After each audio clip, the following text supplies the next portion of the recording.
mayam fuler tolgi imoinu par manakta okjon ba dukan ma nauna hangjare sidagi mayam ok lebi ba yagani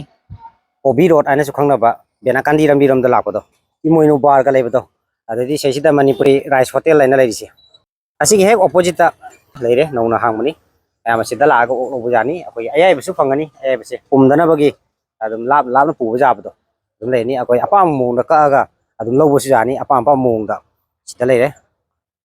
mafam jamta ka haije ge fuler tolgi Swami Vivekananda gi murti leise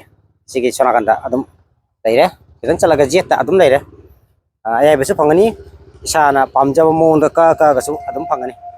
moi jamna haijini oi ba khoi kupsalaga thamba hing tung daba adum makal jam jabar amta hangdu jingsi ok se sida leire khoi isana adum apam pisto ka adum phangbi gani mayam sida laga adum apam ba ok adum lobi na ba hajari apu dagi dum tamina si mapu desu mayam da kari habining ba Islam yang mayam bo nuruteri adi akoi dukan je sum adi Borvinda hamba hamam ba dukan doni ado sum siga su branch na ko ani su nang mane ado atai su ani hum hange hanjari aju je Borvinda su adum phange ba phange available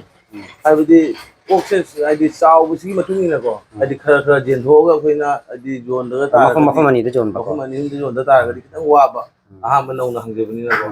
ado gini do busi available oini ajai ba su leiri adi ajai bisina karam mo na thamina ma da sum jing jing tahlopi ajai bisa uji kini da chonga da sum adi joli mayam su order sum mapanda arvin nungi lei ba mapanda da sum order la ko sum pijai asisna maruina pura mun marina te ba koi pumdana bagi pumdana bagi do mulan masu jai adi ko mulan masu jawi khalla ko khara mun ba to ga su maitan lei maitan na tu ga bani jum da pura ga mana adi sa bagi mapanda pu bagi du edi chamthong gum da hamna bagi ne ba ya akoi sum apa apa mina adi khalla ga ma gi sum apa pamjaba pista sum janjala ta mase lekun gi ga sa bu ko pa haing to mu ko ba du gi nuai ta da ko akoi de sum opong hum de ka piu mapum su phange ba aso so busne lauge di na bagi si akoi Facebook ta di chi page ka lagi ta dum mayam pau pala ba nuai na ba sum nung thi guding gi update sum phangani Facebook ta id Mani Kumar meite adi phone number daw bani 6000 62874 do ado sum